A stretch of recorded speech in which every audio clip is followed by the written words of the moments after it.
تخيل كده انك واقف على مسرح قدامك جمهور كبير جدا، ومتأكد انك هتقدم احسن عرض في حياتك، ولكن فجأة بتنسى الكلام، فبتقف محرج.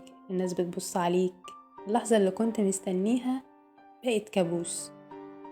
السؤال هنا دلوقتي، يا ترى هتنزل من على المسرح وتقول انا فاشل ومش هحاول تاني، ولا هتتعلم من اللي حصل وتطلع المرة التانية اقوى؟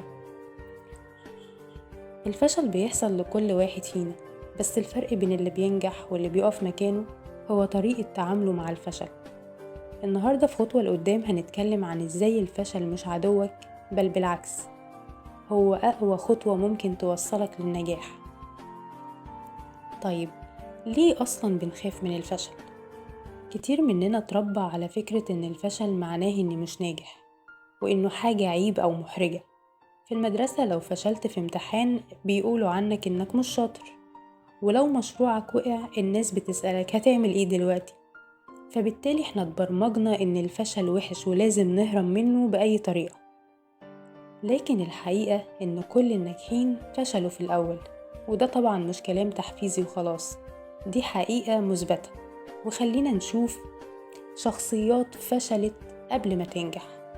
عندنا مثلا ستيف جوبز، مؤسس أبل، الشركة اللي غيرت شكل التكنولوجيا.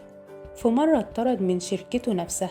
تخيل، الشركة اللي هو بدأها قررت انه مش مناسب، لكن ما استسلمش واشتغل على أفكاره لحد ما رجع أقوى، وأطلق منتجات حرفيا غيرت العالم. أوبرا وينفري، الإعلامية المشهورة جدا، في بدايتها كانت مذيعة في محطة تلفزيون، واتفصلت لأنهم شايفين إنها مش مناسبة للشغل في الإعلام. لكن هي ما سابتش نفسها للإحباط يوقفها، وكملت لحد ما بقت واحدة من أنجح الشخصيات الإعلامية في التاريخ. كمان عندنا ألبرت أينشتاين، اللي غير مفهومنا عن الفيزياء. وهو طفل كان المدرسين بيقولوا عليه إنه مش ذكي كفاية، وكان عنده صعوبة في الفهم في المدرسة، لكن هو ما استسلمش وكبر وبقى من أعظم العقول اللي عرفها العالم. الفكرة هنا إن كل الناجحين دول مروا بالفشل الأول، بس ما كملوش عليه. طب إزاي بقى نتعامل مع الفشل بطريقة صح؟ لما تفشل ما تخليش الإحباط يسيطر عليك، خدها كده خطوة بخطوة. أول حاجة لازم تتقبل الفشل، ولازم تعرف إن ده شيء طبيعي جدا ومش عيب.